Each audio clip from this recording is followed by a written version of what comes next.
Come with me while I make my charcoal soap that I'm going to sell at my local farmer's market. This soap is scented with the eucalyptus, peppermint, and tea tree essential oils. It is a spa-like experience mixed with a refreshing, crisp scent. I love using this soap in the summer as it has a cooling effect on your skin. I'm going to start by melting down my coconut oil and my shea butter. I use unrefined shea butter as it has more nutrients and a stronger anti-inflammatory and healing properties. In all my bars of soap, I use cold processed olive oil from Spain. I try to use only the best, highest quality ingredients. First, I'm going to start by weighing my lye. Always add your lye into your water, never the opposite way. Make sure you always wear your proper safety equipment like your long sleeve, gloves, and goggles when dealing with lye. It is a chemical and you could get a serious chemical burn, so please be careful. I'm going to get my water and my lye mixture ready to go. When making soap, you want to make sure that you're using only steam distilled water. I'm going to be adding in my melted oils to my olive oil so the temperature goes down much faster. You want to make sure your oils and your lye mixture are within 10 degrees of each other. I also like to make sure they're around 90 degrees as to preserve the smell and the essence of the essential oils. Now I'm going to add my charcoal. I just took some of my hot oil and I'm going to mix the charcoal in with that hot oil so that way it doesn't clump up. Activated charcoal can be a great addition to soap, but not for the overhyped detox reasons you see everywhere. What it actually does well is more practical. It's still pretty valuable. It helps pull oil and grime off the skin. It's great for acne prone or congested skin, and it's a gentle exfoliator.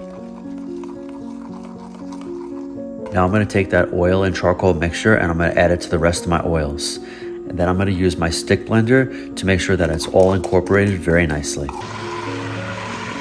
Now I'm using a separate measuring cup and I'm going to measure out all my essential oils. I'm using eucalyptus, tea tree, and peppermint. Essential oils are used at a 2.5 to 3% usage rate based on total oil weight. That gives the blend a nice, gentle, natural fragrance. I personally don't believe in using fragrance oils because skin sensitivity and irritation risk, and also for environmental concerns. They have some synthetic fragrance components that don't break down easily and can accumulate in water systems. Now I'm going to add my lye water mixture into my oils.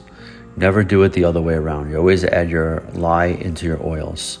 Now I'm going to use my stick blender and get it to a light trace. Once the soap is at a light trace, I'm going to add my essential oils in.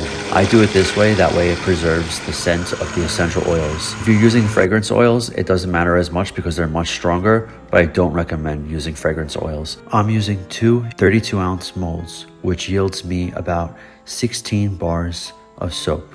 Each bar of soap is around 5.5 ounces. I make sure that I tap down my molds to make sure I get any air bubbles out.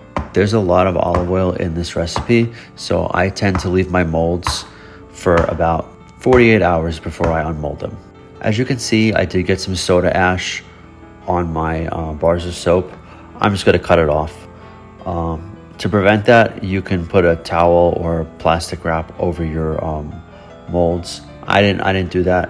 I just used the cutoffs and I just used them for myself to wash my hands with, so it doesn't matter to me. There you have it. This is my charcoal soap. You can get them at badlandsbotanicals.com, and I have other soaps as well for sale too. I'll put a link in the description below. Thank you for watching, and I'll see you guys in the next one.